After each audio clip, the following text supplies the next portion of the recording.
Hello there. The weather theme in April can often be quite erratic with no 2 hours the same, and we saw this on Monday. 1 minute blue sky, sunshine, we were able to enjoy the beautiful spring bluebells, and then the next minute, look at this, Richmond upon Thames, threatening looking skies, some hail, some thunder, and they were the kind of showers that we closed out the day.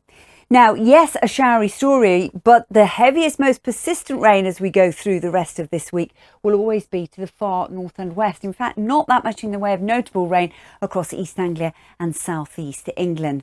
A real rash of frontal systems pushing in off the Atlantic, the wind direction changing to a southwesterly, and so that will drag in some milder air. And we will start off on Tuesday on a chilly note with early mist and fog clearing away, keeping the sunshine out to the east, quickly clouding over from the west with outbreaks of light patchy rain along west facing coast. But look at the temperatures, 11 to 14 degrees quite widely, where we see the best of any brightness lingering, perhaps 16 Celsius, and feeling quite pleasant. Now, as we move through Tuesday evening and into the early hours of Wednesday, that blanket of cloud and rain will continue to dominate, and it will be a very mild start by comparison to the last couple of mornings across the country, with around 8 to 12 degrees first thing. Mild but rather drab and increasingly windy as we go through the day on Wednesday. This low pressure to the northwest, the isobars squeezing together, still a southwesterly flow, still mild air, but noticeably windy across the country. And there will be outbreaks of rain, again the most heaviest and persistent out to the west. Not that much in the way of noticeable rain getting towards eastern England at all during daylight hours. Top temperatures though in the sunnier moments, 17 or 18 degrees, a little bit fresher where the cloud and the rain lingers the longest.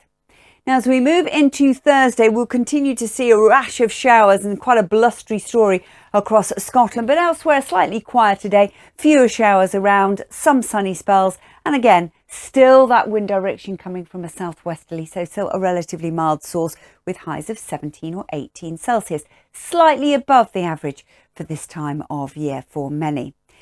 Out of Thursday into Friday, another area of low pressure anchored to the far northwest. That's where we'll see the most frequent of the showers or longer spells of rain moving in.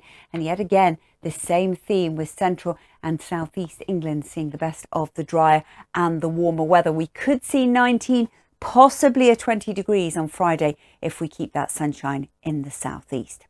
Now, as we go into the start of the weekend, again, a relatively quiet start to the weekend. The wind direction changing a bit more to a westerly, so not quite as warm out there. That'll continue to feed in showers across west-facing coast of Scotland and Northern Ireland. Top temperatures perhaps of around 16, maybe 17 degrees on Saturday. But this weather pattern looks likely to continue as we look that little bit further ahead. High pressure is sitting out across Scandinavia, and we've got weather fronts trying to push in from the Atlantic. So where the two meet, we will always have this battleground of showers or longer spells of rain. So it looks likely to continue to stay unsettled, but in the south, not that much in the way of noticeable rain. Take care.